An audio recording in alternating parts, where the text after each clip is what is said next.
I am Brad Ellis, and I have finished Final Fantasy XVI. I'm Michael Damiani, and I have finished Final Fantasy XVI. Spoiler mode starts right now. Spoiler mode, final warning, spoiler mode, activated. Hey everybody, Brad Ellis here. I'm joined by Michael Damiani. It is time, my friend. It is finally time for you and me to talk about Final Fantasy XVI, baby. Try not to do what Hubert does, but not as loudly when he gets excited, when he starts banging. Yeah, like he does, like, he does that, or he has hard. like some chips he's like messing around with or some shit. Yeah, man. I think I might have said this before, but I've been like really freaking pumped to see other people's reactions to this. Same. Because played through it and it's like, yeah, no one else is playing it right now, and it's like, crap, I want to see your reaction. Mm-hmm. It's like waiting a week. I'm like, all right, come on, game. And then like that weekend, I was like, all right, where everyone on Twitch who's streaming this shit? Oh yeah, here's so and so's reaction. Like, all right, they're at the Titan fight. Let's go. Mm-hmm. They're at the Bahamut fight. Finally, I was like, yeah, they're at the end fight. I'm like, cool. I was like, let's go.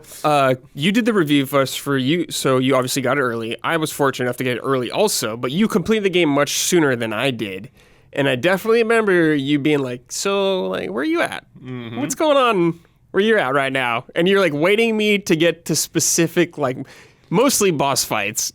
And once I got to, especially Titan, you were like, yo, Titan, baby. It was like, I got to see Brad's reactions.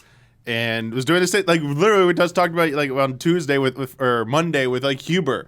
Like, we were like, Huber's like, yo, because I'm like, Huber, there's some parts I'm going to need you to, like, message me.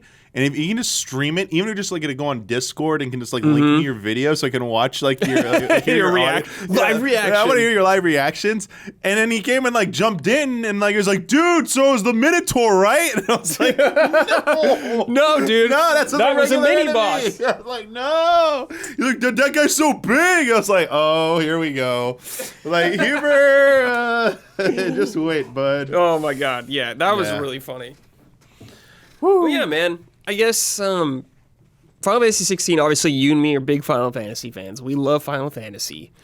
And with every Final Fantasy, it seems nowadays, especially to be more dramatically different every time. Let's just talk about, I guess, Damiani first, just some of your overall thoughts on the game. Since you played this kind of in a vacuum with no other noise around you, what'd you think about the game? Yeah, I kind of went in, so it's like hard to say you don't have any expectations going into Of course. a game. So given the pedigree of CBU3, I was expecting like a baseline quality. Them bragging about like there's no like real major day one patch. Obviously, there's been updates. There was a day one update. Yeah. But the fact that the game out of the box will run and not crash on you. Yeah. I was like, this is what I've come to expect. So I might have had like slightly higher expectations, I feel, going in. I mean, I knew what I was getting in for. I was expecting an action game. Mm-hmm. Yeah. Little light on like the RPG elements. And I didn't expect it to be like full Devil May Cry. I wasn't expecting to go in that direction. I was expecting them to be like tenets of Final Fantasy in there. Yeah. And I felt like for the most part, it was hitting those notes. It had this huge emphasis on summons. They changed the terminology in every game. Icons, primals, eidolons, whatever you want to call them. They're summons. They're essentially glorified summons, and seeing the spectacle of these summons duke it out. Oh my god! It's the stuff you used to see in like the CG trailers, or like like the Final Fantasy VII stuff. Like this was like Advent Children. Ever since we had Advent Children, it's like, dude, I just want to see like sick ass fights that look like this. And we got a little bit of that with FF7 remake, and we got this with 16. To be fair, 15 actually had cool like primal things, like summoning Ramu for the first time. Looked cool. Doing that And Judgment Strike. Titan looked cool. Yeah, there was like some cool stuff, but I think it wasn't delivering the gameplay end for me in 15, as well as the world end of it.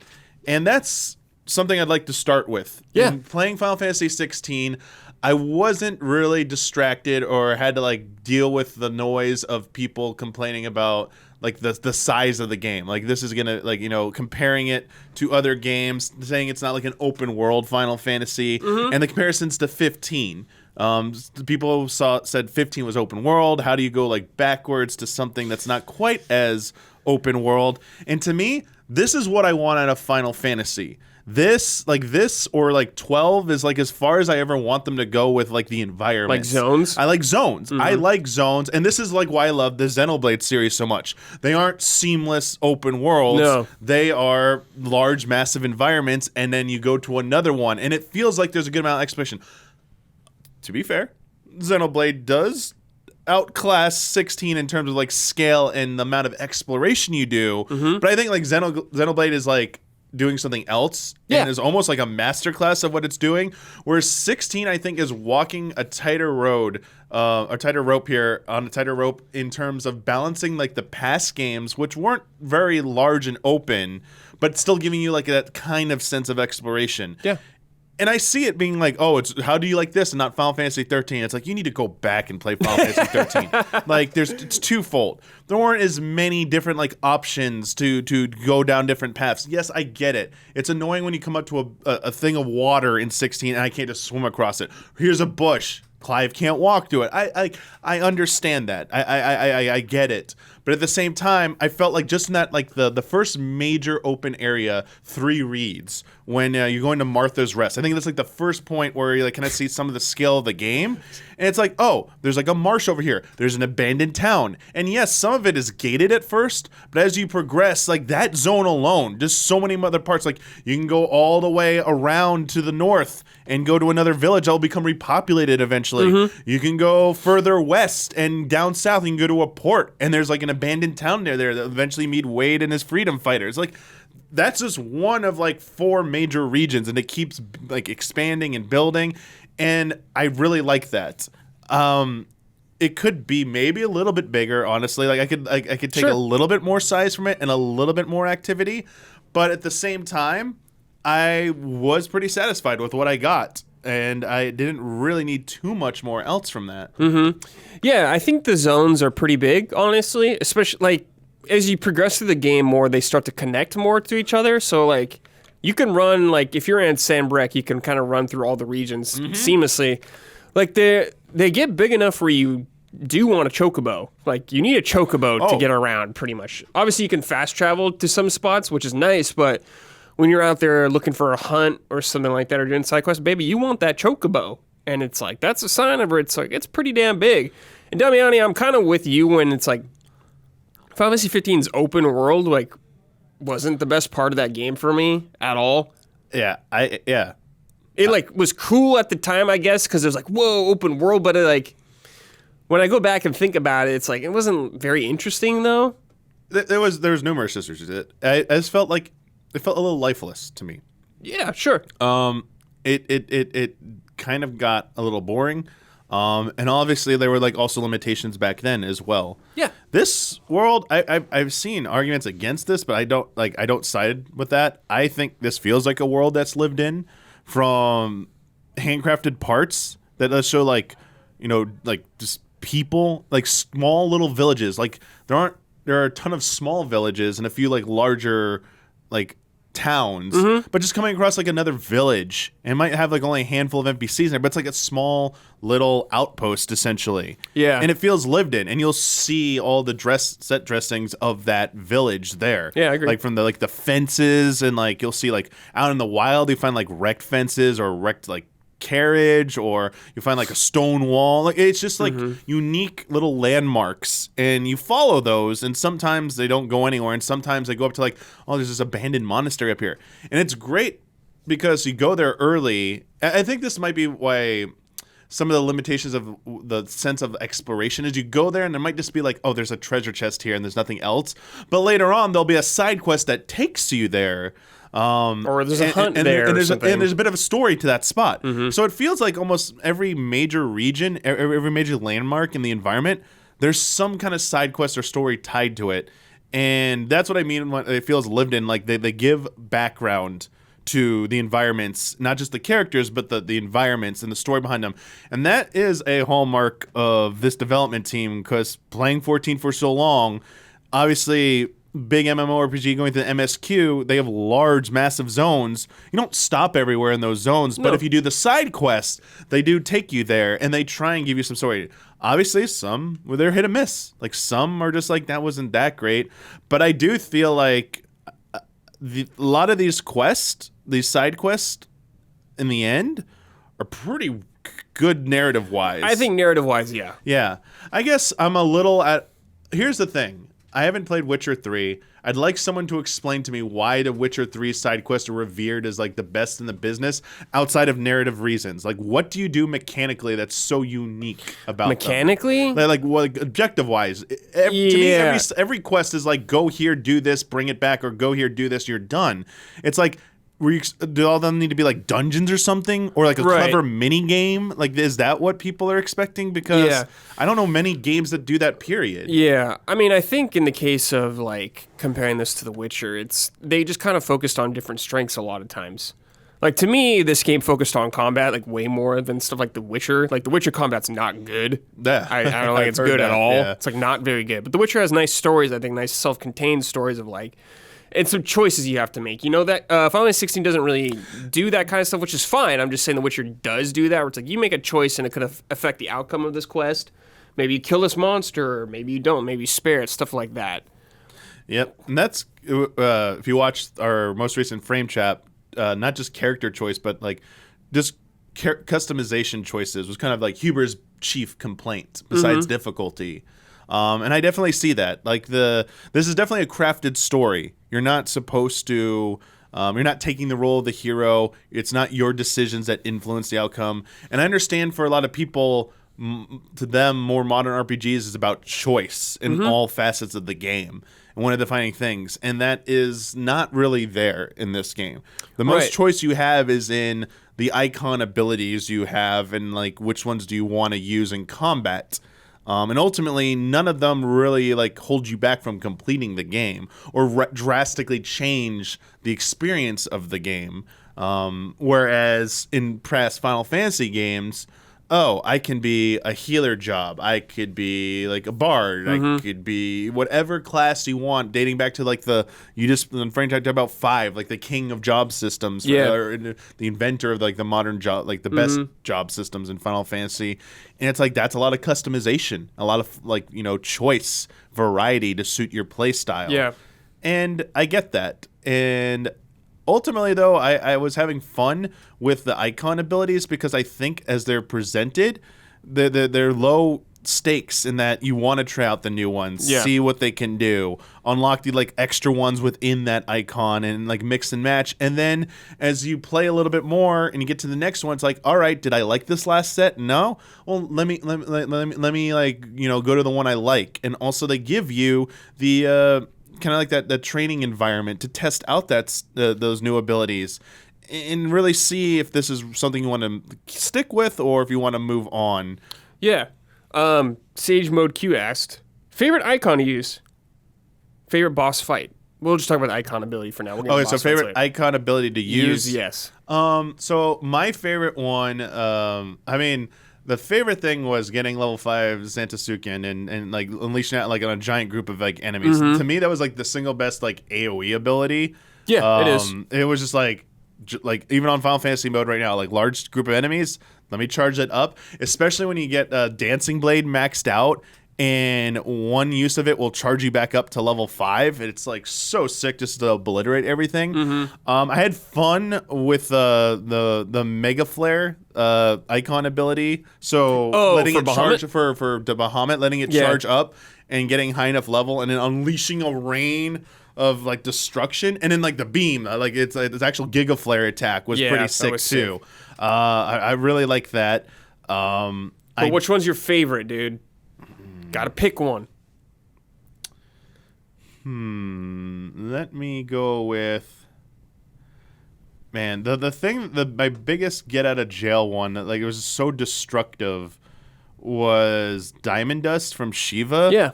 It was just the dodge, right? Not no the Oh no, Diamond Dust, the thing that breaks the thing stagger. that, like, breaks the ultimate move. Yeah. Stagger. It made like Garuda pointless after that point. Like I was like, I don't know why. Like, oh cool, like you can pull down an enemy at half stagger, but Garuda would just Diamond Dust would almost break an entire stagger meter unless it was a boss. Even on bosses, it'd do a good chunk, and it was just like so useful. Plus, yeah, like that was probably So it's Shiva. Is Shiva your favorite? Just pick one, Damiani. That was the most useful. No, I mean, dude, yeah, it was Xantasuken, and like, so it's Odin. Yeah, Odin was the sickest. Yeah. Yeah, because Odin's my favorite also. It's Odin, dude. Yeah, it's either that or like Flames of Rebirth, the Phoenix Ultimate one, where he goes, ah! Yeah, but I'm just talking about like your icon, I guess, just icon. Oh, not a specific overall. ability or overall icon? Just icon. Oh, if it's overall icon. We'll do both. Favorite icon to use. Oh, so Odin was sick for multiple reasons. Xantasuken, but changing to the blade and doing parries with that, and then you do the dash through with the after image like slashing. I would purposely only want to do damage by parrying, like parrying enemies and building up Xantasuken and using it. You know, it was like messing up a lot. Like I would stand there like, no, this looks so sick. I would do that. So I really liked that. I liked the charge attack. Like instead of like, you know, the square and X. Yeah, it is like X that was like sick. slash thing. I was like, this is so sick. And then like Gungnir, like freaking spinning it like a pole. Yeah, like Odin's Suite was really sick. it definitely felt like a reason why they gave you that one last in the whole game. Yeah. I was like, damn, this one is sick, man. Yeah. I really like building up the meter.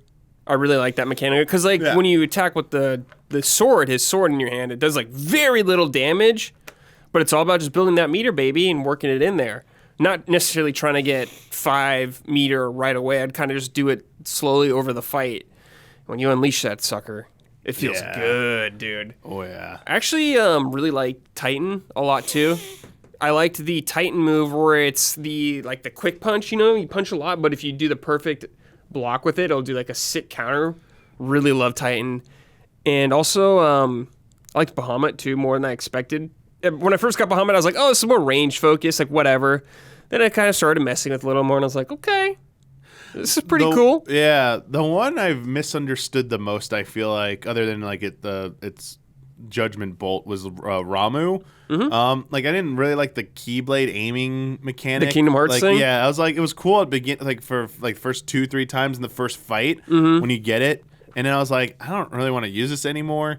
And then I just misunderstood, like it's the little like orb thing you could put, and it would like enemies that hit it. Dude, I love that thing. So yeah, that's extremely powerful. And as I saw more people playing the game and seeing them utilize that as part of their stagger combo, like so after an enemy was fully staggered, that was a staple of a lot of people's like someone did like people were doing like 300,000 plus like damage and like just in the stagger window. That's awesome. I'm like, oh, and like that was the opener, was throwing that down. I was like, oh, because like I was like, I'd throw it down and be nowhere near the enemy and it would be kind of be wasted. And I'm like, this is like, I don't like this. Same with the Shiva Ice thing too. I was like, the little thing you leave there. Yeah. I was like, these, I don't really like these. So I'm going to stick to other stuff.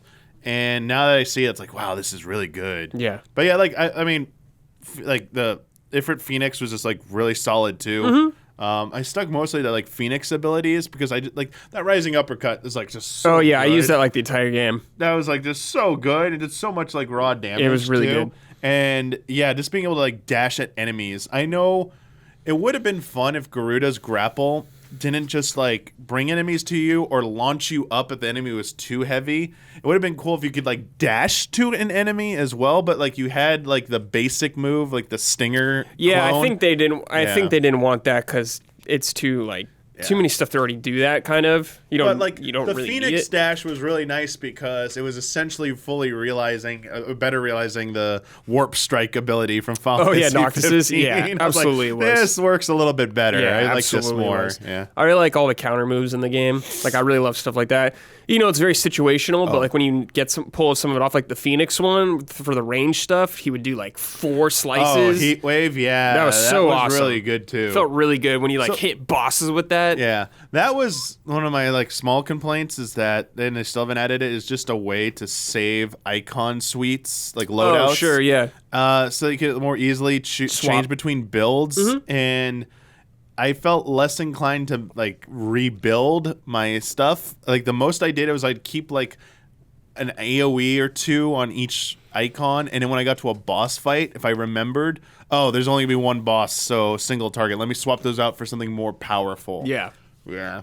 But yeah, I really like the icon abilities. A lot of fun. Yeah. Damiani, we touched on this earlier, so I want to bring it up and just see what you think. This is from Vil Ranto.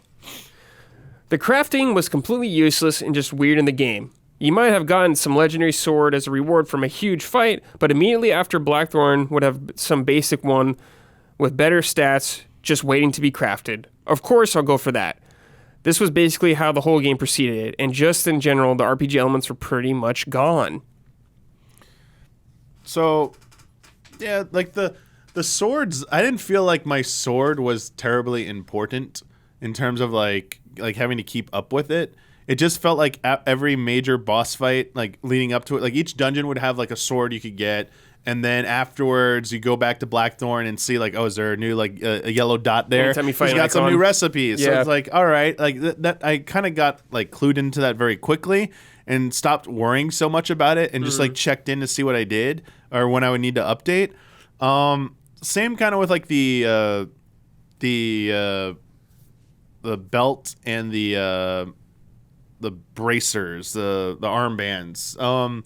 Obviously, I wanted to get like the best ones, like the Sons of Ouroboros and the other one. Like I eventually got like the 3 gold ones or yellow, whatever the color they are for that. So like the top slot gear, I wasn't too like worried over, and I understand like the disappointment that there wasn't more options there. But as someone who came from one of their previous games where like gearing can be annoying, I was very happy that I didn't have to worry too much about gearing in this game. Sure, yeah. I was more focused on icon abilities and spending my ability points on which ones I wanted to power up. Because to me, I felt like it did make a difference. There's definitely people who say it doesn't feel like it makes a difference. To me, choosing the ones I wanted to power up because like I'm sticking with that, or I have to undo it and go back to a different one. Once I found one I liked and felt like that's a bread and butter one, I'm like, I'm powering that up. Like I'm getting it like shorter, cooldowns or adding the next layer of effect to it. Like this is definitely, and I felt that's where more the choice was in the game. Like that's where the bulk of the choice was.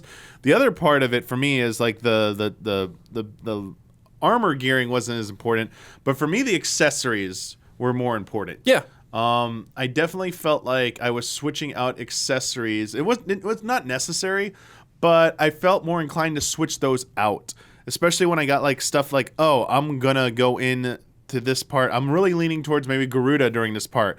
Let me put on some Garuda accessories and boost that stuff, and I feel like way more powerful of the Garuda suite. Or when you get stuff that like I can build limit break faster. I have 3 different accessories that can like take more damage, do more damage, just general, or like you get something called Lionheart later, a potion which just fills up your meter. It's like you boost how much longer that works. It's like that's good. Or boosting potion effects. It's like I want like my attack potion buff to last longer. So I felt that had a little bit of it. Like it was like an appetizer serving to me. It wasn't like a full course that you might be used to in RPG, but I felt that was enough for me. Like the main thing again is I didn't want anything to feel too overwhelming because it is such an action-driven game. Yeah, I was so focused on like I want to get good at playing this game. I don't want to worry about gearing on top of that as well. I get that. Yeah, in terms of like what I want from the gear, it's like I don't know if I wanted the gear itself to be necessarily very complicated. Like, I don't know if I wanted putting like special effects on the sword or anything like that. I don't think I kind of wanted any of that. I was much more okay with the kind of straightforward nature of it as an action game. And like, I guess like you, I didn't really see the need to get bogged down on the gear so much. Yeah.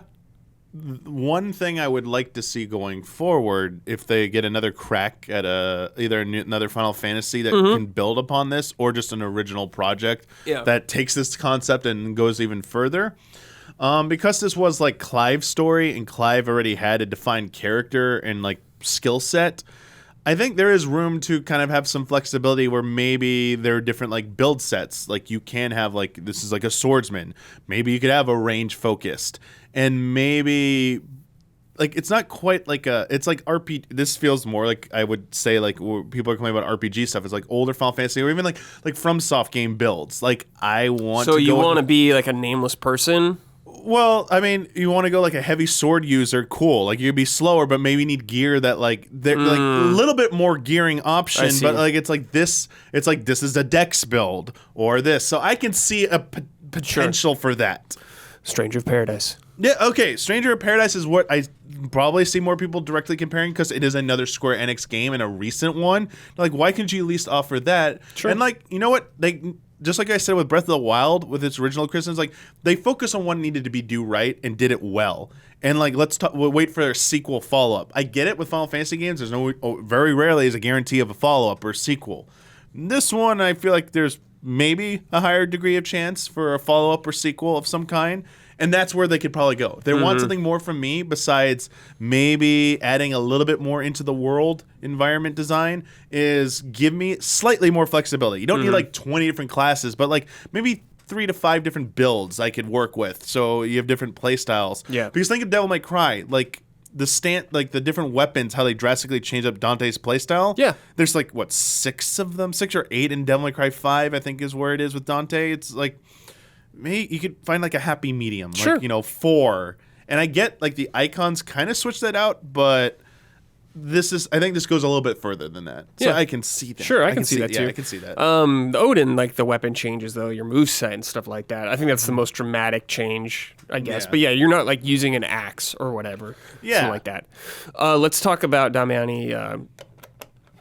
I guess the difficulty of the game. Yeah. I wish, since there are difficulties at the start, there's like an easier and a normal one. I wish there was a third option, a little harder.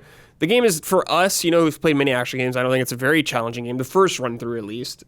I do wish there was like one at the get-go to make it a little harder, especially because action games, I expect more of that. There are challenges in the game to like flex that out, but I wish just for the main story there was just one more tier that you could choose from. Yeah.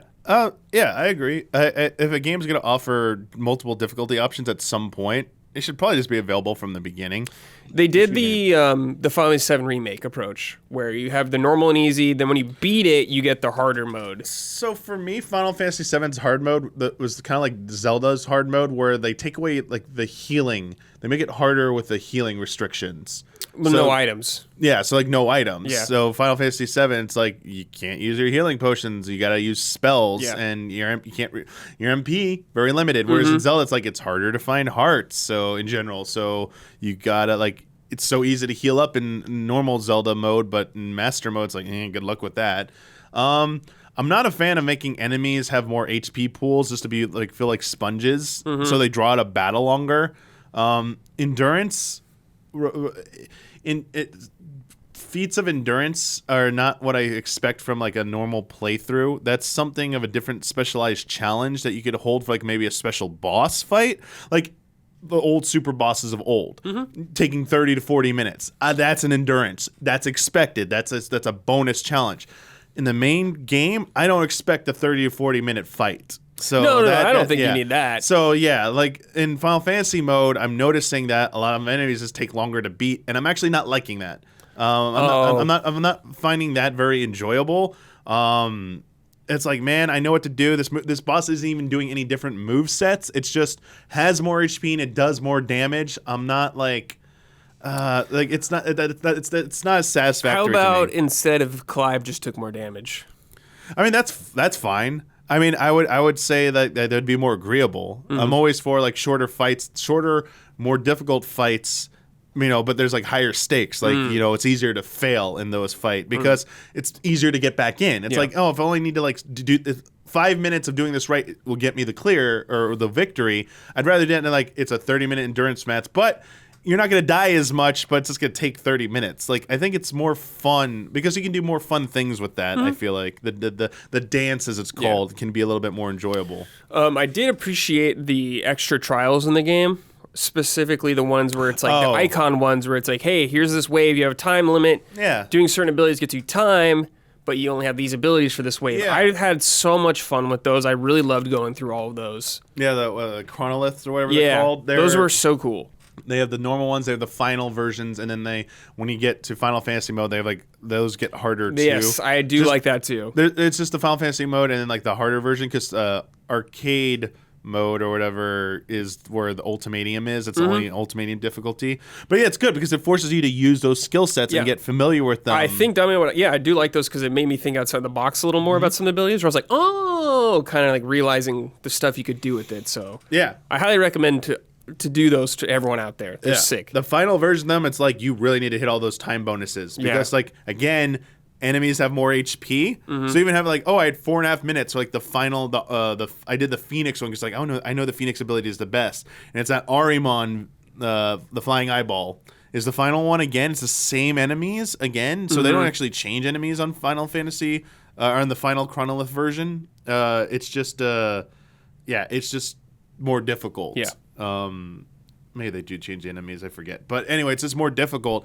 And I was like, 4.5 minutes is plenty of time. And it's like the timing of when you use your icon abilities is just as important as like the build up to getting there. Because they had that checklist of different conditions. If you did this, you'll earn those time. And then when you complete it at the end, you get all these bonuses too. In arcade mode, you get bonuses too. Like there's things to consider that you want to hit these checklists for all these different challenges. It's pretty cool. Damiani, one of my favorite things in this game was the simple pleasure of the attack, triangle, attack, triangle, attack, triangle move, where he does the slash, blast. Yeah. I love the way that felt in this game. It felt so good. It's just something really small, but just something I really liked doing a lot, dude. Yeah, I really liked how, you did like 4-hit, blast, the triangle attack, knock an enemy back, dash at them, and then it did like that cinematic finishing strike, which is really cool. And there were like different animations for it depending on like the enemy and like the position they were on and like the environment, which was really cool. And it never felt overwhelming where there's a bunch of enemies at you because they do like the enemy tracker. Like God of War did this as well, like the little like threat ring around you. Yeah. And then like it highlights it, like it becomes like yellow when it's like a projectile or an enemy's about to attack you, which is kind of nice. So I never felt like I couldn't keep track of enemies either. But yeah, the basic combat's pretty satisfying. And as you upgrade and unlock the basic skill set, I mean, there's a lot you can really do. Oh my god, yeah. I was like starting to like get really good at staying in the air for a long time by doing like the hold square and staying up in the air with the flame strike, pulling guys while you're in there. Just really cool stuff, jumping off guys. There's a lot of cool stuff you could do if you like want to. Yeah. So I did appreciate all that. Yeah. You could see the Devil May Cry DNA there. Obviously it's not as complex as Devil May Cry, and it's not trying to be complex as Devil May Cry, but you can see it there and it's appreciated. Yeah.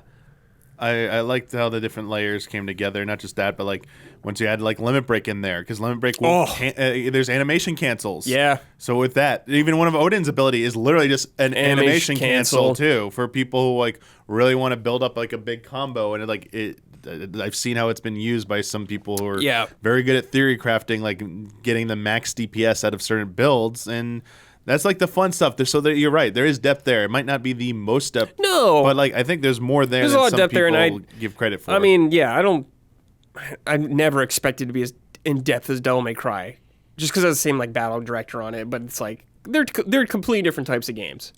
Yeah. Devil May Cry is all combat. Yeah, those games, like even Bayonetta, it's like they're very like arena-driven battle systems. Like they can be as complex as they are because most battles are confined to like a small like box arena. Like some of them get like Bayonetta 3 did probably push the boundary of like getting like larger environments, but like Devil May Cry 5, like it's not known for its environments. No. Like Devil May Cry series is not known for its environments. Like I mean they have some cool looking ones, but like they're not like it's nothing like 16. Like 16 is trying to do something different. Yeah. And I get the comparisons to God of War. It is more in the vein of what God of War is trying to do by like marrying these two genres in a way that like feels a little bit, I would say, mainstream, honestly. Yeah. And that was like the stated intent of 16 is they wanted to make a more mainstream Final Fantasy, one that's more accessible to everyone. And wrap it back to like the difficulty discussion. Like I think I get what they were going for. I absolutely understand. I absolutely understand why they did what they did. For.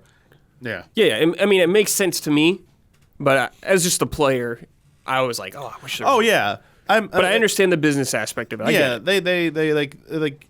I mean, I would even say like Zelda needs to stop holding back its hardest difficulties for that. It just needs to ask that question at the beginning, like. Have you beaten like Devil May Cry before? If you said yes, like then maybe Final Fantasy mode is for you. Have you like maybe played a character action game but never finished it, or are you very familiar? Or did you play Final Fantasy 15 or something with like real time action? Yeah. Are you familiar with action games? Then you should probably play on action mode. And it's like, have you never really played an action game? It's like, well, then you probably should start on story mode. Like even just they did give some descriptions there, but I think given more options is just better. And also the ability to change between them at any point is something that needs to also be pretty standard. Sure. Yeah. I really like, this is selfish, but I like hard difficulties when they lock you into it. If you're on the hardest difficulty, at least, where it's like, yo, if you're picking this, dude, you gotta get good. I like it when there's like a theme around it, like an Iron Man challenge, like where it's like one life you die, like it's a special hardcore run, or like hardcore run, or Fire Emblem, like permadeath plus like maddening. It's like this is meant to be insane. You're meant to lose people. So there's like kind of like you can set like yourselves even harder things with like the Dragon Quest one. Sure. Hubert Draconic. loves. Yeah, like that stuff where I think it's there's thematic challenges you can set up for yourself. On the baseline difficulty, I've never been like a big fan of like you are locked to a baseline difficulty. Oh, but for baseline, no. But like if there's modifiers or like there's like this is a special, like they say this is a special challenge mode. Do not do this until you're very familiar with the game. Yeah, that's what I'm saying. Yeah, like I like having those held to after. It's like you have something to look. I wish they were at the start. You have something to look forward to. Sure, I get that. I mean, I guess are there enough people who want to play like the permadeath, like hardest difficulty? Permadeath? Like no, that? not right off the bat. Stuff like no. that? Not right off the bat, but a harder one. So like I didn't do it, but like God of War's hardest difficulty, is that something people you should be unlocked at the very beginning? I mean, I played most of the game on that, and I liked it, but it was very tough. Okay. Like Hubert for his review did it all on that, but it's like I do like the idea of an unlockable difficulty. I think that's totally cool. Like the hardest one, I just wish there's one more tier below it. You know how there's 2? I wish there was 3 instead. Gotcha. That's it. Yeah. I mean, again, I love the thematic ones, like Ghost of Tsushima, like the lethal mode, sick little gimmick thing. Cool. It's like, yeah. That's like. I don't think that was at launch though either. Yeah, it was added after. Yeah. But like, I'm okay with like thematic ones being added later for fun. Like, keep evolving. Yeah, maybe they'll stuff. do like a Clive Must Die mode or something like that. Yeah. Like killed in one hit. Yeah. Yeah, like the icon fight, you get like hit once. So that's a big boy hit. You're done. Yeah. Look, dude, let's talk about the icons. Let's talk about the icon fights, man. Some of the most fun boss fights around.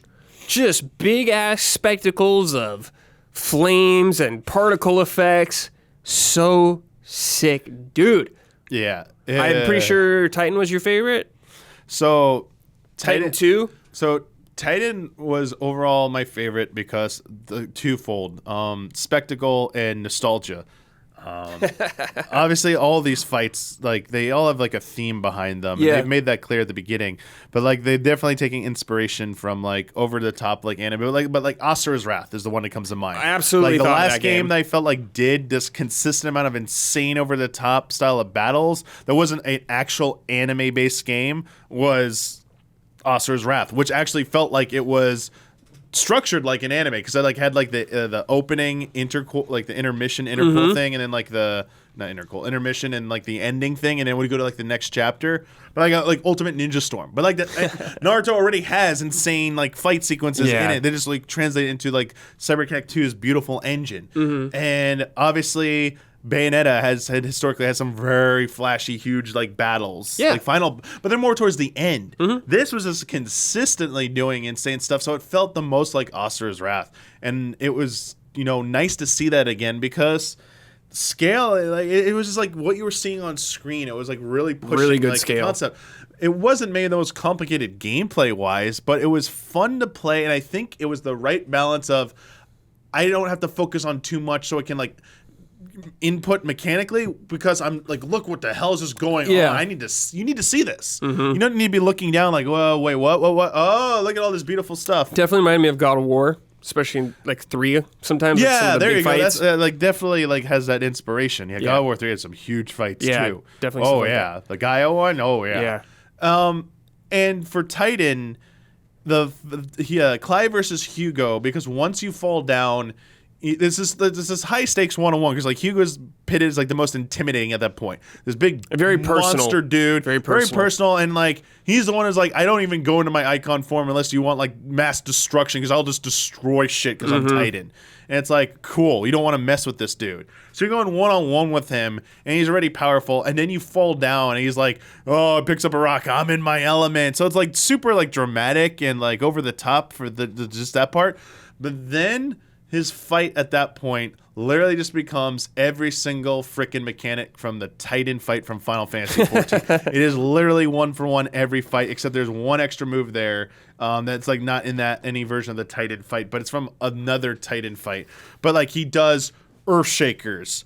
He does Landslide, which is the giant line AoE. He does Weight of the Lands, the big AoE. He does Tumults, which is like the pounding shit. And then, like they're just presented like they're even more extravagant and outrageous than like in Final Fantasy XIV. 14 was already doing like outrageous stuff. So it's just oh my god. Like I was just going nuts. Like that was the part where I was like, I am so angry I'm not streaming my first reaction to this.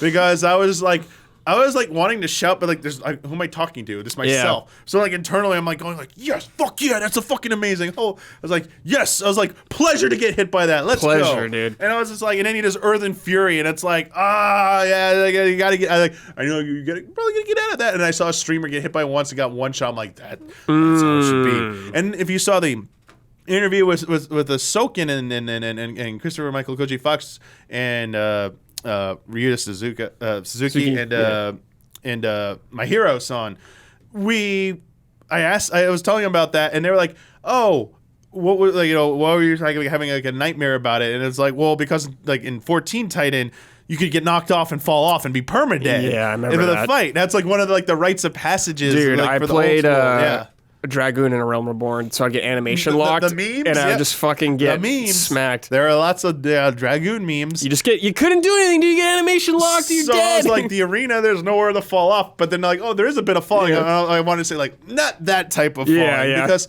in this fight, you can't fall off in that part, but then phase 2, where you fight like Titan, is just like underground. He's just how he looks with his animations. Looks sick. It's slow, but it's so like purposeful and dramatic, and it looks so good. Like his kick animation, his big swings, and then when he becomes like Titan Lost, it's like, wait, what? Like, yeah, that was insane. Yeah, like a Sonic the Hedgehog. Yeah, you're like running, dude, running at him. It's like climbing up him, dude. That was awesome. And then man. There's like going up him, and then like the freaking like Devil May Cry music begins, and it's like big ass like punches and shit, and like that was sick. You get launched into the air, and you're just like falling down to earth, and you're like, how high are you? And then like you get close, you see like the dust cloud kicked up by your fight. It's just so sick. Yeah, I loved when you take down that big form. I was like, oh shit, that was a sick fight. And then it's like phase 3. It's like you're inside. You're falling through the ceased corpse of Titan Lost, like the broken corpse, and you're just falling forever, which is of funny. Course. People like making fun of that, but like it's great. And like Mini Titan is just like running along the walls doing this crazy shit. It was awesome. And then like you take like his powers temporarily, like you like use the ether, and like you do like the punching sequence. Yeah. And like the knockout like boxing match style, like ding ding ding. It's like so satisfying. So sick. I really liked the Bahamut fight too, where you start as Clive, you're fighting him. First of all, I think fighting as Ifrit was super well done, and I thought it was he controlled really well, and I really liked all of his abilities. He just felt awesome to be. So you're fighting Ifrit, then it transfers to where you play as Joshua, where it's like the Star Fox Panzer Dragoon stuff. You're like shooting all that stuff, fighting against him. That was sick. Then you combine with Joshua. Dude, and you're like fighting in fucking space or whatever. Yeah, the fusion. Space. That was awesome, man. So the Titan one was very satisfying thematically. Like it was probably like my favorite. Bahamut was like the next because everything we talk about like this, like being able to you switch between Joshua and Clive and Ifrit and Phoenix form, the fusion going into space. It's like before you go into space, he becomes Golden Bahamut, which is like another freaking nod to like Final Fantasy XIV. It's like, oh my god, like we're golden phase. Here we go. And then you go into space and you're doing this incredible battle, and then Dion Bahamut's like, all right, time for my final form. And what does he do? all right, Mr. Kingdom Hearts fan, what is this like little Zeta Flare? Oh, Zeta Flare. Donald Duck time. Oh. I was like, all right, I literally, like, that was the one I was like, wait, I talked to you. I was like, dude, I don't remember Zeta we did Flare. a Kingdom Hearts 3 reference in this damn So that's game. what the Kingdom Hearts team was doing on here? Yeah, so they're like, Zeta Flare. I was like, Yeah, that's Donald cool. Duck did Zeta Flare. The most powerful attack, Dion could do it as Bahamut. So you get like Zeta Flare, and you see like a new form of Bahamut that we like never seen before too. That looks freaking amazing. And then you just like rush the power of like Clive and Joshua coming together, and it's like doing this like anime. It looks like, you know, shades of like Advent Children with like Cloud rushing up, like getting ready to like attack Bahamut. But then it like does like another masterful nod to 14. It's the Flames of Truth cutscene. If you beat turn 12 in the original Binding Coil of Bahamut, you get a CG cutscene. The only other CG cutscene that was like not part of an opening or ending. It was a reward for beating not even the final turn of the raid tier back then. It was the second to last fight. You see, remember the original Final Fantasy XIV CG trailer with like the Bahamut for the and Realm moon, Reborn? and, Yeah, Realm yeah. Reborn, and Bahamut's destroying the world. Yeah. And the old dude sends you back in time. Yeah. So this picks up right after that moment.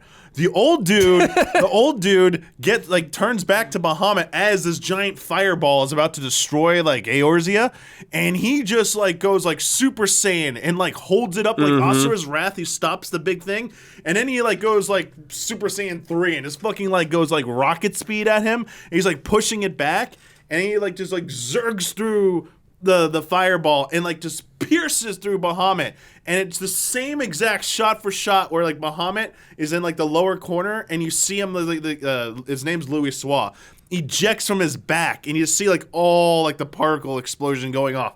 Literally the same shot in this. It's like, but it's you as Clive, as Ifrit and Phoenix going through, and like the same exact shot, Yeah. 1 for 1 at that point. was sick. And I was just like, I'm like losing my mind at that point. And then I'm like, all right, where's everyone? I need to see everyone else playing that. Yeah. I was like, and then I watched everyone see that moment. I was like, yeah. Very good. But like that, I mean, they had other references to other Final Fantasy games in there. But like one of the biggest, this is a good spoiler mode question to answer really quick. One of the biggest questions that like people are kind of ruling out early is how this game if it had any connection to Final Fantasy XIV. Oh, boy. Like there were the crazy theories that this game was like, so in Final Fantasy XIV, too long didn't read. There's the world was 1 and it was split into 13. Don't need to explain why, just split in 13. Your adventures still take place on like the source, the primary world, but then the other ones are called reflections. And Shadowbringers takes place on one of those reflections called the First. And in Endwalker, the 13th is where we're kind of like taking some of our adventures right now. So there are other reflections, other entire worlds we haven't seen yet. So there's a theory that this game was one of those reflections. And the reveal at the end would be, No. So, yeah. And they were like, No. yeah, but like clearly that was like a Hail Mary. Yes. This game has zero official connection to Final Fantasy XIV. Yeah. So let's get that out of the way. So seeing all these references, I think that was like people getting excited that there might be some connect. But there were these were like homages. Yeah. There was another good one in there. Like we saw like the first Dragoon is basically the same. Oh, he's doing the voiced by stance. Estinian, Yeah. and his nickname is basically the same name as Estinian. And there's another one in there. He has the cane pose, too. Yeah, and it's a Final Fantasy IV nod on there. The other big 14 reference was there's a dialogue that talks about the Rowena Trading Guild or Silver Guild. Rowena is an NPC, an infamous merchant NPC in Final Fantasy XIV who only appears in Final Fantasy XIV. So I was like, oh, Rowena everywhere. But yeah, like just wanted to answer that because everyone's like, does it have any connection to 14? Like, no, it's like Breath of the Wild, Tears of the Kingdom, where like there are names and stuff thrown in there that are imagery that's like it's a reference to an older game, but like it's not a direct connection to an older game. I also liked the Odin fight. I thought that was cool. I really liked that fight. I think so. They were nice enough, the development team, to tell us that like Platinum Games helped develop a battle or some of the battles. To me, it's that one. The Odin fight was it Yeah. because it is this highly technical one-on-one sword fight. Yeah, it was sick. His moves are so cool. so man. intense. He like had the lines across, dude. Yeah, It's- I was like, dude, that part where he gets like, I like that fight because like you're switching in between like Ifrit and Clive, and he's switching between this big Odin form and the smaller one. And there's like that part where you're on the platform and he's big Odin and he's like swiping at you. It was so cool, man. I love that fight. Dude, I liked how it's a classic anime trope, but like I did like how eventually we encounter Barnabas, and Barnabas is the first one who kind of like wrecks us. Yeah. To the point, like, okay, I was waiting for this reaction too from everyone. How did you react when you fought Barnabas for the first time after the dude? We didn't even talk about like the boat sequence. Amazing. We haven't boat talked about any of the story yet. But this specifically. When you fight him for the first time and you lose, it says Clive bested. Clive bested. And it plays da-da-da-da, like the victory. Yeah, that was good. That was a good troll. That was a good I troll. was like, what? Okay, they're having a little. That was good troll. They're having a lot of fun right now, aren't they? But yeah, Barnabas felt like a good threat. Yeah, man. Barnabas was a good threat. Let's talk about the story, dude. We haven't talked about like any of the story, characters. man. Yeah, oh yeah, let's go. Let's talk about Clive. Clive Rossfield. Man. Dude, one of the best protagonists for sure, in my opinion, in Final Fantasy history. He is so good. Yeah. He was such a sick protagonist. Shout out to Ben Stark. Amazing VO on it. I was just very, very, very invested in this character from the get-go. Oh, yeah. You cannot help but feel for this guy. Yeah, like they're like really great Final Fantasy characters, but in general, like I feel like the story of this, like the older ones are harder to judge because they don't have the VO. They're presented in 2D. But of the 3D era, the ones that really stuck out to me that like are obviously like are Tidus and Cloud are the ones that like I get drawn to because I feel like their story, their evolution, their character development feels the best. Tidus is like a fish out of water, and he's meant to be like kind of annoying at first. It's also another like classic storytelling trope, and especially an anime trope. Luke in Tales of the Abyss is pretty much it's kind of like a one-to-one. Although I think Luke's meant to be more unlikable at a certain part. But eventually, Tidus starts to accept his situation, and it's a good growth. Whereas Cloud, it's like very nuanced. He just looks like a badass. Like everything in Final Fantasy VII is meant to look like a badass, but like there's layers under there. And Cloud's a little harder to unpack. And I think you need to take in all the games to fully appreciate Cloud's development. Sure. And I think Remake and hopefully Rebirth are doing a better job of like showing that depth to Cloud. This is just like a one shot. This is 16, only Final Fantasy 16, no extra material. And Clive's just like very well developed as a protagonist. I mean, you see, like it's really good to show his like flashback to his childhood. That he's not well liked by his mom, but he is liked by his dad. He has the strong bonds with Joshua. Like he's very protective. He wants to protect people. He wants to protect Joshua. He wants to protect Jill. He wants to protect his father and his kingdom. Even his mom, he wants to earn his mother's respect. So, right. Like, he's just looking to like do the right thing. He's looking for approval and to be a strong example. But he cares about the people around him. Yeah. Like Sir Wade and Sir Tyler. Like when he works with them, like they get along very well, and like they care about it. Even his Lord Commander. Like, you see that kind of like relationship with his father and Rodney, like how they have that kind of sick relationship. Everyone likes his dad, and you could definitely see that in Clive also. And kind of like Joshua kind of realizes that also. He's like everyone respects Clive and likes Clive a lot, but he is the Phoenix. He is the chosen one, and I love that Clive is like the one helping him elevate himself pretty much, like becoming the leader. He's like, you got to be the leader. You are the Phoenix. And I like how it's about incremental steps up in like accepting more responsibility and incremental steps in like leading to becoming a more of a leader type character. He's not and like he doesn't start as being the leader. Like people like by birth status, he's kind of elevated to that position. So he's like in a position of privilege by like being royalty. So like he's afforded those things, but then he's knocked back down. He's knocked so far down. He gets up, the lowest class possible. There's a betrayal that leads to like the ruin of his kingdom. And he's basically made a slave. Yeah, he's conscripted by the Empire to be a soldier and become a branded. And for supposedly for the rest of his life, so like he becomes part of a group that are basically like high class assassins who pull off these like daring missions to like take out targets, enemies of the Empire, and he's been doing this for like 13 years, after his imprisonment. And again, like, being a bearer, like, this is a world where you either use magic by using crystals like normal people, or you're born with the ability, but people born with the ability are enslaved immediately and treated as like persecuted. They're tools. They are tools and a means for people to step on and step over to better their lives without any thought or I really regard like for their well-being. the concept of how like using power in the aether like deteriorates your body.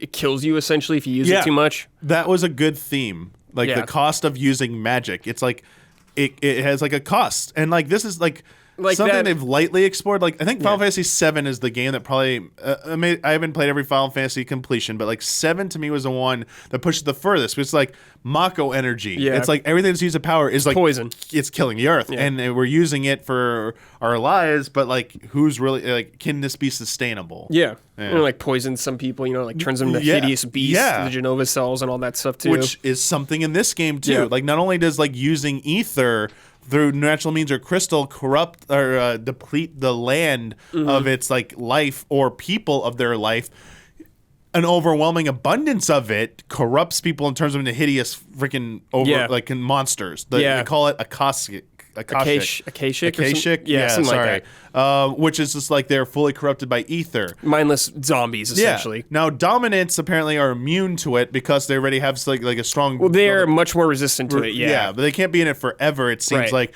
But like we even do see the dominants succumb to that. Yeah. Like Ether... Titan starts eating the ether crystals to like power himself up, but like it's like this is all or nothing. Like there's probably no coming back from this if you win. And we see Sid kind of getting like the stone on his arm or whatever from using the power of summons. Like Jill struggles with this too, like being in like being messed up from using so much power. It takes a huge toll on the person. So does Joshua. Yeah, Joshua's like coughing up blood constantly in this game. Yeah. He's sick from a young child and all that stuff. Yeah, it takes a heavy toll on everyone. Like and I thought that was such a cool twist, Damiani, is like we always assume the crystals are good kind of thing, like helping out the land, but it's actually killing the world and causing the blight, and it's all a means to the ends to make for Ultima to cast the spell. I assume was the Ultima spell also. Yeah. I like this buildup because this is like as Clive, going back to Clive, when he's assigned to like kill the Shiva Dom and find out it's Jill, and then like that, like, he's like, I never like pledged my loyalty, only like, pledged my like, service, but not my loyalty. But like, he's kind of aimless at that point. He's like, I don't have a home. I just have like Jill, and then like Sid shows up, and this is why like Sid is so fucking sick. Man, Sid Dolphus. Sid is so good, and I love how we learn more about Sid, his background story. Like I wish we can even more. Hopefully, like maybe they make more that can maybe expand upon Sid in the future. But seeing how Sid is basically trying to change the world. And then Clive seeing that, like Sid trying to convince Clive, like, hey, there is a purpose for you. You're just hell-bent on revenge right now. Like, you want revenge. That's what's driven you. But there is another way. And it's not easy because Clive does initially want to go his own way. He's obsessed with finding out the truth, finding out who is this dominant fire, the second dominant fire that he thinks killed his younger brother Joshua, and betrayed his kingdom. And as he's pursuing that truth, and he learns that truth, that like, oh no, it was him. He was the second dominant fire. I really liked that scene with him, like his younger self talking to him and just kind of accepting the truth of what happened. And of course, the L3, R3 to accept the truth. Yeah. Man, I really loved that press scene. F to pay respects, press L3, R3 to accept the truth. I really felt that emotion, dude. It's really well developed because it's like, that's only the first layer of it. Like, he has to deal with his past to move forward, which is a lot of these characters have to deal with their past before they can move forward. And that's just like one nice layer of their character development. And on top of that, it's like, yes, we're trying to unravel the mystery of like, what's this mysterious being called Ultima? And you like find out like, well, his influence caused like basically Clive wasn't in full control of his actions. Let me stop you right there. Oh. Tommy Martino wrote in, overall, I really liked the game and its story, but I felt like Ultima, and by extension Barnabas, kind of fell flat as a villain. The game started out with a lot of political intrigue about the implications of godlike power in the hands of people and nations, and ended up just introducing an actual god and punishing the people or pushing the people to the sidelines. It's a common trope in JRPGs, but it felt especially jarring here. Did you find something to like about Ultima and how they fit into the rest of the narrative? I mean, to me, Ultima didn't feel like it came out of nowhere. So I felt like they were teasing Ultima from like the first time at the Phoenix Gate, when the trigger thing of like you hearing the voice. Yeah. And it sprinkles throughout more of the game, like to Ultima, you are a tool. You're a tool being molded. You are the vessel, so that he can then possess you, Orochimaru style. Yeah, and use your fully realized power to cast Ultima to resurrect their world, because that is like the backstory of like where we got. Yeah. Before we get into that, it's like, yes, there are seeds of that. Like, Clive is wrestling with this other entity trying to control him. And it's like shades of like Cloud and Sephiroth, like the taunting there. It is. The mind games. But like this, I think, is done a little bit more, I don't want to say maturely, but a little bit more like believable. Because of the modern means. Okay, remake is doing it differently, and it's like Final Fantasy VII Remake, like that's a different one, but OG Final Fantasy VII. It was a little bit harder to follow, I think, because of the restrictions of the storytelling. Sure. This one, it feels more dramatic. You feel the struggle of Clive, like, you know, as we said, trying to realize the truth. Like, I did this, but like I was also being manipulated, and like I need to find out what this is. I do feel like we were kept in the dark pretty long about like Ultima's true motivations, which I think I kind of, so the whole thing when Sid dies, you know, at the Mother Crystal, it's like, he comes out, and that's pretty early in the game. So, yeah. And Joshua's like, I'm not going to let you take my brother and stuff like that. Like, that was like, it was like this big twist, and I was like, where's this all coming from? It's like, yeah, we learn of Ultima's existence, we learn Joshua's still alive, and we've come to the full, like, it's like the next step for Clive here. He's been following in Sid's footsteps. He has seen a different way for the use of his powers, a way of like saving the world, and that Sid's dying words to Clive are like, you taught me something. Like, it's a great speech. And it's like, you taught me something. I was always fighting for a world where people could die on their own terms. Yeah. It's like, then I met you and you changed up everything. You are fighting deep down. You may not realize it, but you are fighting for a world where people determine how they live. So it's like there's a big difference between that. And when Clive takes up that mantle, becoming Sid, that was so sick. By the way, that was sick. Like when you go to you get to the last time skip of 5 more years in the future, and people start calling you Sid. I was like, wait, what? Oh shit! And he got like the new hideaway because But here's the thing: the answer to this question, Barnabas is like the right hand man of Ultima. Yeah, he is. Ultima got to Barnabas first, and Barnabas is like super old. Like you think he's not that old, but like he's been through Ultima's power, whatever. He's been around for freaking like eon, like hundreds of years or some shit. Because he still looks like you point out, like, why does he still look so young when he was fighting in these war this long ago? It's like, there's some manipulation going on there. And through Barnabas and like his unique powers and his unique abilities, he was helping play the realm constantly to make sure it was always ignorant of the truth of the Mother Crystals. The Mother Crystals were really there in service of this moment for when Mythos was finally able to, like, they were able to bring Mythos into the world and chose Clive as that vessel to become Mythos for the right time, and then go destroy all the icons, get their powers, destroy all the Mother Crystals to bring all the energy together so that Ultima can then resurrect into him. I thought like it was good because Barnabas was playing everyone against each other, and we saw that with him. It's him. He sent Benedicta's head to Hugo to enrage Hugo, who goes on the warpath to try and hunt down Clive and destroy the hideaway. We see these consequences of these these machinations, these machinations going on behind the scenes, and I thought that was good because like Barnabas is like, man, who is this menacing character? When are we gonna like meet him? And then when you find out his connection to Ultima, it's like, oh shit, like. It was a slow burn, a slow reveal, but I think the pieces were there, and when they add up, it works. I didn't feel like it came out of nowhere. Obviously, I can see people having some issue with we're fighting against a god, kill God again, kill everything, like trope. Yeah, I get that. Like, I understand that, but to me, good. I was gonna say, so people are kind of complaining about like the political nature of the game getting pushed to the sidelines. I feel like a lot of the nations are still important to the plot throughout the game. Pretty far into the game, you know, we had the Empire taking over that other nation. We had the Republic army down there, all that stuff going on. We had Waloed going on still, talking about with like the blight going, spreading through everyone, and ash, all that stuff. I felt like the nations were still involved, but in real time, you were kind of seeing these nations fall apart throughout the story. Yeah. I also think that by nature of your character, like, it was a perspective story.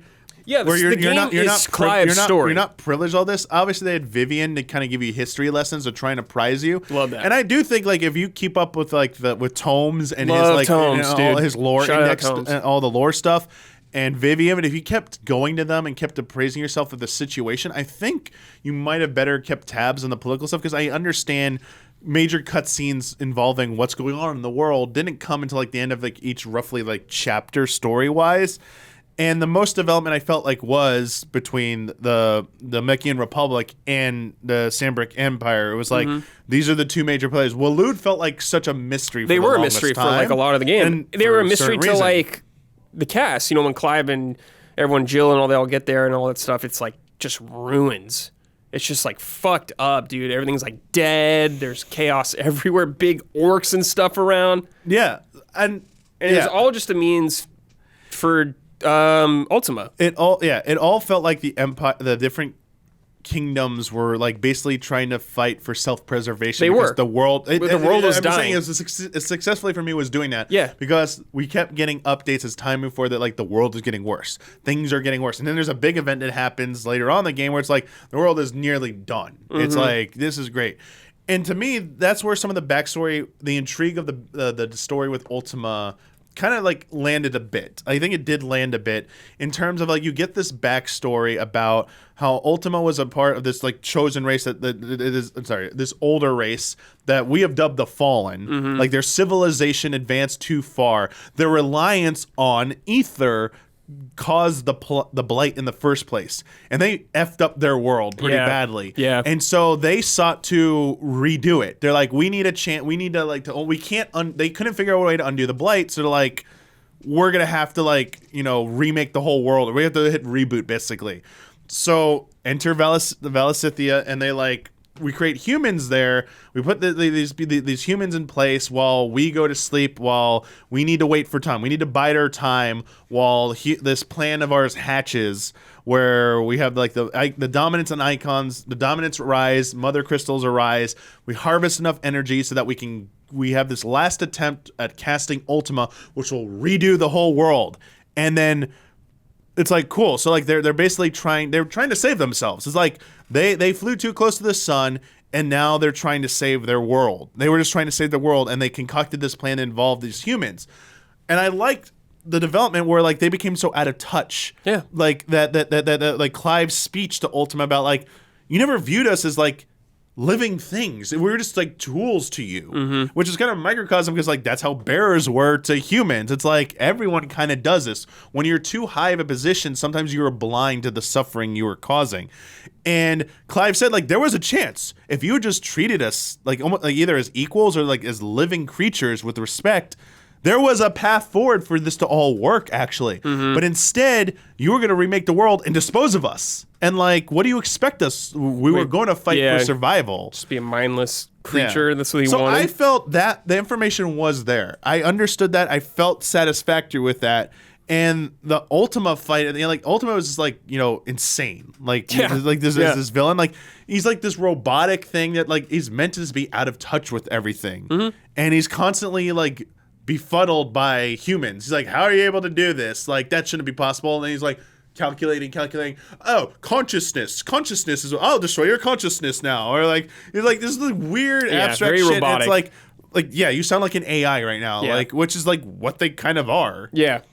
Chris Everly wrote in, hey, Alice, what do you think of the main cast and / or villain in the game compared to others in the franchise? Do you think they are top tier like the cast at 7 or 10 or on the lower tier like 13? Or perhaps somewhere in between? I haven't beaten the game yet, currently dealing with Odin, but I think the strongest character is Clive, obviously, and probably Sid for me. The rest, oh my god, my phone is fucking up my laptop. Sorry. Love that. I haven't beaten the game yet, currently dealing with Odin, but I think the strongest character is Clive, obviously, and probably Sid for me.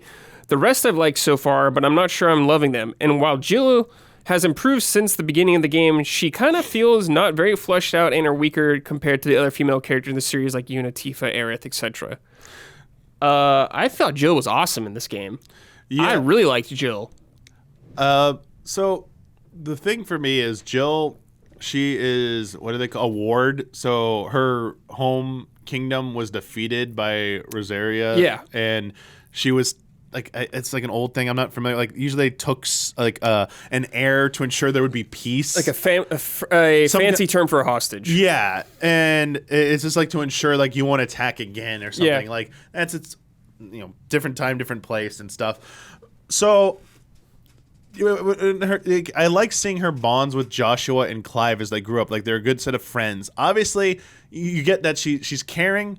She cares for Clive a lot, and she really does care for Joshua. And she like I mean, she's a prisoner, but like they're treating her well, and she likes them. Mm-hmm. And then we get to the present. And it's like she's clearly been going through hell, living punished. under like the like the equivalent of the Iron Isles from Game of Thrones, Iron Blood or whatever they're called.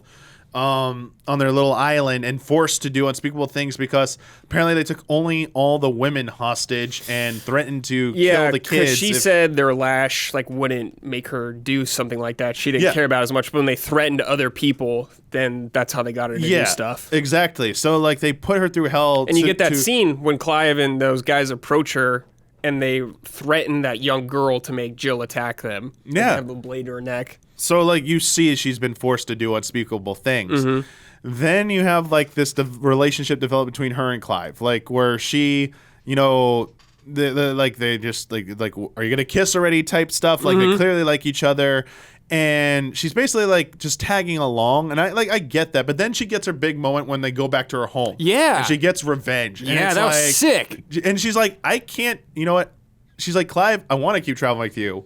And I know what you want out of me. But it's like, I need to do me she first. Wants to She's tone, like, she unless needs I handle my shit first, I'm just gonna be like not being able to like I can't be like a full person. Because she talked about Clive facing his truth. Yeah, and, like, she's like, you got stuff. to do your thing. It's like I need to buy it. And then like Clive's like, you did it for me. Yeah, he's like, I'm with gonna you. be with Yeah, you. got your back. Like the reciprocation there. So I like that to me really stood out. It's like, all right, we're both being equals here and doing that. Mm-hmm. And I really like that development there. I think after that, they slightly dropped the ball with Jill. What do you mean? After they came back, I felt like, obviously Clive is the main character. He gets way more focus. There are definitely portions where I feel Jill fell to the wayside in favor of like we have other stories we need to be telling. And maybe they're like, we can't do it all at once. So like there's a whole portion near the end before you go to Origin where she's just kind of like sidelined until like before like the last sequence that leads up to there. She's just like recovering because she like used her powers. Got fucked up, yeah. So like they just sideline her, and it's like, oh, like I kind of because you have party members who travel with you, and I wanted more with that. I guess I would have liked to see that, but like I think the answer is Joshua shows up, and like we need Joshua time, and they need to develop some Joshua interaction. Them do that than trying to cram so much shit into it. Yeah, I can see that. I think this is why they like this is the problem when you have too many characters sometimes. Sure. It's like they're trying to tell a really character driven story, and it's hard when you have too many characters. Yeah. But she was like there with you in the game, going through like everything with you, man. Like at Waloed and stuff like that. Also, she was there. I get. I still think. I feel like nothing would have stopped her from going with Clive in the end, though, to fight Ultima. Well, she lost a lot of her power. Yeah, like I get they made that argument, but like I still feel like she would have like still tried to do that. But that's okay. Like basically, post her. Clive definitely did not want her to go. Oh, I know. And no one else went except the three most powerful people. I do think. I just wanted to see a little bit more of her in as the focus post. Maybe DLC you could get that or something. Possibly. Maybe. That could be a good way to do it. The other one, I did like the amount of time we got with Joshua when he came back, though. Yeah. Because they had to keep a mystery. You had, what was it, Elode? What was the... the people that were like the Order? There's the Order, but like the girl that was with him the whole time. I forget her name. I'm trying to look it up. But like, she clearly cared for Joshua. Yeah, she did. And we got that, like, we saw their bond and their character development through that. And then when Joshua and Clive are traveling together, man, it's like, oh, man, you've been, like, waiting for this moment. So that was, like, a really good payoff. And this is why I like Huber hasn't finished this, but like I'm gonna like I know how much this ending is gonna emotionally destroy Huber, because that ending of like Joshua, when Joshua goes down, and then you get the flashback to like dude, young Damiani, when he was, they show him young and Joshua in the cradle. Yes. And he holds his finger, dude. Yes. I was like, holy fuck. I was like, yeah, like I was like, oh man, this is gonna destroy so many people. And that movement was so good, dude. yeah, so it's like that was like really good, and like that was such strong emotion, like such great emotional development there, and I really appreciate that. So like I loved everything between Clive and Joshua, and it felt like such a good payoff. We talked about Sid.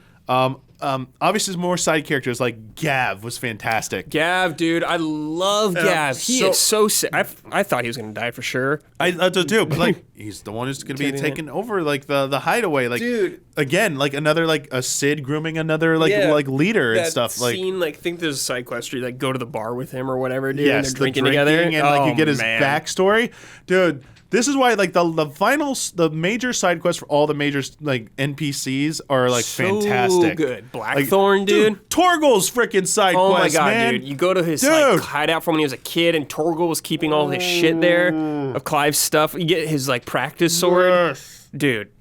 Yes, the Torgal stuff and how he's Fenrir. Like a frost wolf from the north. It's like sick shit. And then the other one, like I thought, like was like I really liked, and I would have liked to seen more of their character. Especially I thought they were gonna join you in action at some point. Besides like the CG final sequence, was Dion. Like Dion, dude. Dion was. I really like Dion. I think he was an awesome character. I loved like the family drama, dude. Dude, yeah, with his like that, dad. dude. I think his name is Sylvester, dude. And Clive's mom, obviously. Dude, when that showed up, like, it's so great because, like, he's clearly revered by his people, loved by his people. Clearly loves his father, and like he loves his dad. He loves his father, and he loves his kingdom. He thinks like the empire, like, for the longest time, he looked up to his father, and also like his side quest backstory with Hippocrates. Yes, with like that was his teacher. Dude, also, that like, scene when he talks to him, man. Oh, like there's good development there. His interactions with Joshua, like, are really super good. too. The Phoenix. Yeah, like I like how he addresses him, and yeah, like seeing his father being corrupted by Ultima and like and Annabelle interference also by being tugged on by Ultima as well. Oh my God, Olivier, is that how you say his name? The son, yeah, dude. I love that dude when he was like full evil mode, dude. When he like he actually kills his dad, Dion, because he's like he like Dion just knows in his heart of hearts he knows that this is an abomination. Yeah, this thing is not human. It's the sort. He's seeing his dad being corrupted. He knows he's like, you are a good person. He even tries to tell him at one point. He just doesn't listen to him. Yeah, and he rallies all the dragoons and shit. It's like, we're gonna do a coup because like if I just show my dad the facade, he'll come to his senses. We'll purge this kingdom of this evil. We'll be back on track, and we can get back to helping to save the world. Yeah, because he wants. Like, he tells Joshua, I understand this threat of Ultima, but like I have to look to my kingdom first. Let me save my kingdom first. Then we can like rally all of our the combined forces and take on. And this is why I like the Ultima, like the seeds of Ultima. He's been planting all these things to make sure the kingdom is at like this always against each other, playing them against each other, and they can never get like more than arm's length from each other in terms of like working together. Always uneasy alliances. Yeah, always. Yeah, and like while not the first like gay character in Final Fantasy history, it was really good for a good first step for them to show on-screen romance, showing an on-screen kiss, like showing Terrence. showing that relationship and showing like he ultimately had like, I gotta like, one, I care about you and don't want you to die. Yeah. Same thing like I guess with Clive and Jill, like I don't want to put you in harm's way, but also like I have to put duty in my kingdom. This is the sends him off. It's like basically like when I have handled my shit with my responsibilities, then we could probably be together. But like right now, I have to be Bahamut. I have to be the prince of this kingdom. I have to do this. And being a good guy, like he in the end, like he teams up with them, and that's where I wanted to see more. Like I wanted him to like, because when you complete the Jill and Joshua side quests, they permanently become party members with In you the until world. you go to Origin, Yeah. the final area of the game. I was expecting the Dion one to be that too. That would have been sick. And I was Yeah. like, dude, I'm gonna have like Dion the fighting with party. me and shit. Yeah, because you see him do like one or like a couple jumps. And I was like, oh, I have a dragon in my party. It never yeah, happened. I was I like, know. no. But also like when he like after his like he's played by Ultima as well, and he becomes enraged, Mm-hmm. and he has to be subdued by Clive and Joshua.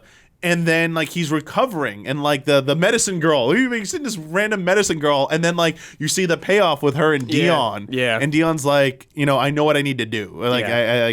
I need to go. I need to help put an end to this Ultima Yeah. threat. Really liked Dion. And yeah, like I know we suppose he met his end, but like shit, man, like Never know. he was like clearly like of the three, like he was the one who was like the most powerful, and like, dude, going in hard on Ultima. He was. there. That was and like, sick. dude, okay. Do you understand the significance of the final attack? You probably thought it was like a Delta, like the Delta attack, Mm-hmm. right? Like like the Mega Sister type thing. Is that what in your mind? Is that what you thought? Mm-hmm. I always just think of Final Fantasy VII with all those Bahamut versions. So like the final trio attack, Mm-hmm. right? So that is specifically a nod to Final Fantasy XIV. Another one. It's Summoner. Well, I mean, there's a Yeah. Summoner ability called Oh, I Tri didn't play Disaster, but the Summoner can summon Bahamut, Phoenix, Oh, I've seen that and actually. Ifrit. That's cool. Yeah, Titan, That's Ifrit, sick. I didn't know Garuda that. are like the smaller, the Eggies. Yeah. And then Phoenix and Bahamut are like the more powerful ones. So it's taking three of the summoner Mm-hmm. things from 14 and putting their attacks together and doing So it's like shout out to summoner class out. there. I was like, dude. Also, shout out to Karen. Loved Karen. The old woman. She was great, and I liked her whole backstory with Goots Dude, and she stuff was like that. She was sick. She was vicious. Yeah, she was. The eye for an eye part. Oh, Yeah, that was man. awesome. Yeah, Goots, Huber character. Lovable character. Shines in the end too. Yep. Taria, the medic. Oh yeah, the medic She was was great. I mean, Martha was really good at helping Martha's read rest, resistance. dude, yeah. What was the Lost Swing mayor guy? The one who Oh shit, Quentin? Is that his was name? his name Quentin? Who like Dude, his backstory, dude. so good. Yeah. And then teaming up with Lord Byron to help. Dude, Lord Byron. Like my boy, let's climb. Lord my boy. Byron is so awesome. Byron is so great. Byron was like, and then like even seeing a jolly character like him say like, "Hey, I made mistakes too." Yep. Like when he says like, "I should have done more for you, Clive." Like I failed the kingdom too. But like just like good times with him. Sir Wade surviving and coming back. I was so and happy. like, oh, your Chocobo. Yeah, Ambrosia. Like, it's like Ambrosia reunited with them. That was sick, dude. There's just really good payoffs in this. It is Quentin. Okay, great. I was like, yes. I will. Oh, and was it Laburu? The Dalmekian. The. Oh yeah. What was their street name? But like you find out they were branded. Lubar. Thank you. They were branded. And this town turns against They them. turn against them, and they just will not let go of their prejudice no matter what you do. And then finally, like. You say like they help save the day even despite them hating them, and like they kind of like have like a different viewpoint, and like you restore them, like all good stuff. Small. We want to get into the nitpicky stuff. The final battle, the final phase when you are like when Ultima's challenging you with all the different icons, where he goes like. Flames asunder, or whatever he says, and then like you say like Ifrit or like Titan to me Titan. When it did Bahamut, and you hear these voices like calling to you, like so when you get like Leviathan, yeah right. When you got Ramu and Sid calls to you, it's like hell yeah, I want to hear that. So there's a few. It's like what's gonna happen. So it's like with like Garuda or the Titan, it's like Hugo's not gonna call to you. So you get like Mid call. Oh, we didn't talk about Mid yet, Mid's but Mid great. calls to you. The one I was slightly disappointed on was Bahamut. Obviously, because like they didn't give him enough screen time with Clive. they do Byron calling to you. They, that's my boy, whatever. I was like, I feel like Dion was like, after all Dion did, I was like, a little bit wrong. I think it's just the closer bond, I guess. Yeah, I was like, But yeah, I see what you're saying, for sure. like maybe they could replace one, but like they had Gav in there too. Like I think Gav was Garuda, and then like the payoff at the end, like when it's Odin, I'm like, who the hell are you gonna do for? Oh, Elwyn, his dad. I was Yeah, like, it's fucking oh sick. shit. Love but then that. like that was even the last one. I It was, love like, that Phoenix quest where you and go Joshua. to his grave with Joshua too. Dude, oh god, And yeah. the one with Jill, obviously the flowers and stuff in Rosario. Okay, yeah. These side quests, like building, like knowing, like Clive showing his love for Jill, like there's no relationship there. It's like he There knows definitely is. he knows what like that she wants, like a hand, like she loves these flowers, remembered her from her childhood, and then goes and like hand crafts one. Like, I mean, He don't got Riz, but he cares. yeah, he like from the heart gift here. Yeah. It's like, and he goes out like, oh man, they're all dead over here. Where's another one? Like tracking him down, brings her there, and like she like I don't know. Like I felt like it was like Yeah. it was there. I mean, in fact, that like you have a character on screen finally say "I love you." It's like that felt like such kissing and "I love you" felt like taboos in Final Fantasy games. Like the last kiss I remember on screen kiss was like 10. no, they don't kiss in. Yeah, they do. They like in That cinematic they do. They do. I thought they were just hugging. Yeah, so like 10 was the last one, and that was like a big deal. But before that, I was like, they don't really do this, do they? Like, do they never like? Do characters I ever don't recall anything embrace? from 15. Like Cecil and Rosa are supposed to be a thing, Yeah, and but- like, I they mean- do a sprite embrace, and it's like, yeah, In that was like 15, it's Noctis and Luna Freya, but but that, yeah, that I was remember. so bad. Yeah. that one was yeah, I know. bad. That was no development there whatsoever. Daniel Kozlowski wrote in, haven't seen any other questions on it yet, so I'll ask a question on the ending. Most people think that things went one way or the other for the status, Clive, Joshua, and Dion. I won't ask you guys to share your opinion on everyone's status, but what do you think about the ambiguous ending we got? What was ambiguous to you? Do you think we may ever get a more concrete conclusion of the DLC or a sequel?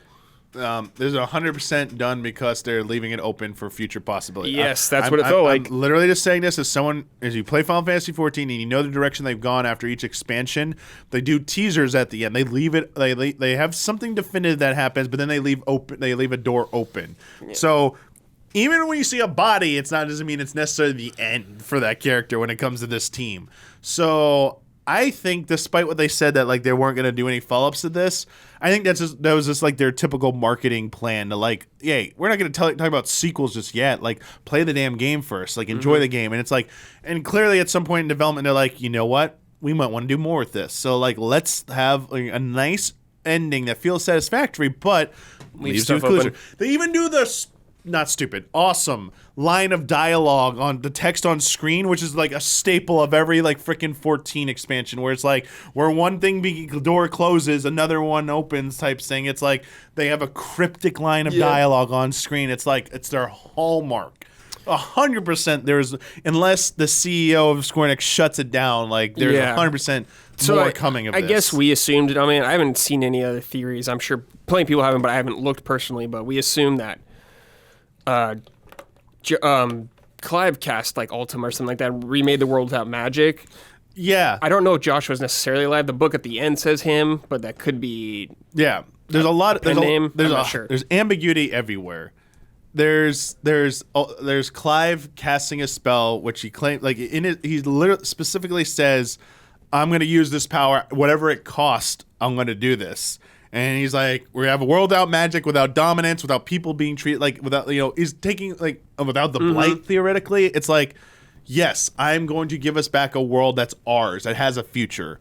And he presumably casts Ultima, and like we see the effects of that when he survives the destruction of Origin, washes up on a beach, and we see him lying there looking at the moon.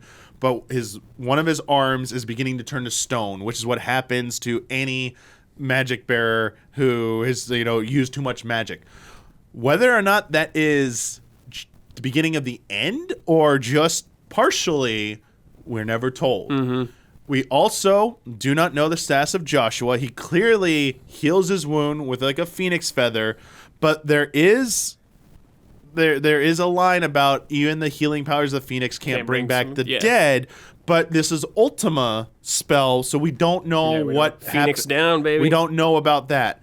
we also don't see Dion's body. Yes, Joshua says sorry about Dion, but we don't No know body, no if kill. he is permadead or not. Yep. So Joshua, Clive, and Dion's status is just, I think it's wise to assume unknown. I would not assume any of them are dead. As for the post-credits scene, it does seem to indicate that that Clive was successful in removing magic.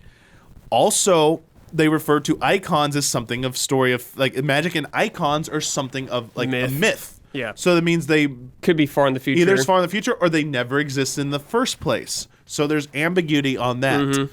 There's also the story clearly says they say I want to be the older one, the brother, like Ifrit and Clive. So like the story does mention Clive. the adventures of Clive and Joshua. Yeah.